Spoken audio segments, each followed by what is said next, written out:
ස්ථාවර නියෝග අංකය මට ගැව්වා. ස්ථාවර නියෝග අංකය මේක අපේ සටහන් කරන පාර්ලිමේන්තුවේ ඇතුලේ සිද්ධ වෙනවා නම් මේක අපේ පාර්ලිමේන්තුවේ ඇතුලේ සිද්ධ වෙනවා නම් කොහොමද මේ පාරවල් වල යන්නේ? කතානායකතුමාට පැමිණිලි කරන්න මන්ත්‍රීතුමා.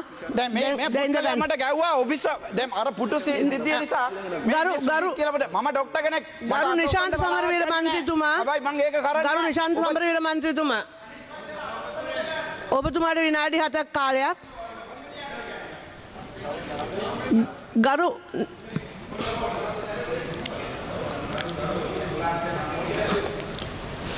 ස්ථාවර නියෝග අංකය මොකද මන්ත්‍රී?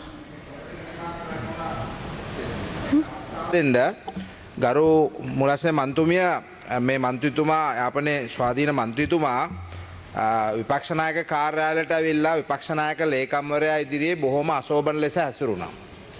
ඔහු නොගැලපෙන වචන කුණුහරුප කිව්වා.